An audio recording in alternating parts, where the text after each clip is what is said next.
दोस्तों, कहा जाता है, आयुर्वेद में भी कहा जाता है कि 5 विकार, काम, क्रोध, लोभ, मोह, अहंकार, ये सभी मन और तन के रोगों के कारण हैं। तो ये जैसे हमने लास्ट टाइम भी शेयर किया था कि काम विकार की उत्पत्ति, क्रोध की उत्पत्ति, लोभ, मोह, अहंकार की उत्पत्ति कहाँ से होती है? इनसिक्योरिटी से होती है, डर से होती है, अनस्टेबिलिटी से होती है। जब आप अपने को इनसिक्योर महसूस करते हो इनसे आपके अंदर, ये तो जब इन 5 विकारों के, और इसका बेसिक कारण क्या है? देह अभिमान, बॉडी कॉन्शियसनेस, रोल कॉन्शियसनेस जब होते हैं तो इनसे 5 विकारों की उत्पत्ति होती है। और जब इन 5 विकारों के वश होकर आप कर्म करते हैं, कुछ भी डे टू डे रूटीन के हम काम करते हैं, तो इन 5 विकारों के वश होकर जब कर्म किया जाता है तो उससे हमारे अंदर जो आत्मा की 7 चैतन्य आत्मिक ऊर्जाएं हैं उनका ह्रास होता है, उनकी वो खत्म होती जाती हैं।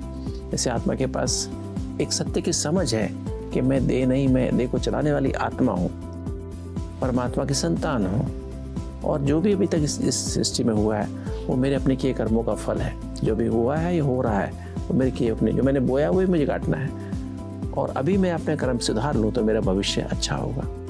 तो जितना जितना हम काम विकार के वश कर्म करते हैं, क्रोध के वश कर्म करते हैं, तो हमारे अंदर ये सेंस खत्म होती जाती है, बिकम मोर रोल कॉन्शियस, और ज़्यादा अनस्टेबिलिटी आती जाती है।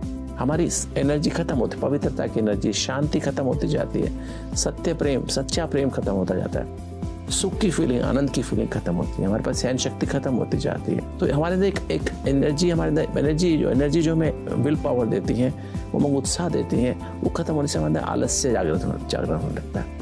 हम बिकम लेजी, क्योंकि आत्मा की नेचर जो है वो अलर्ट है सदा और एक्यूरेट है, तो इसके बजाय एक्यूरेट की बजाय अलबेलापन आने लगता है दोस्तों।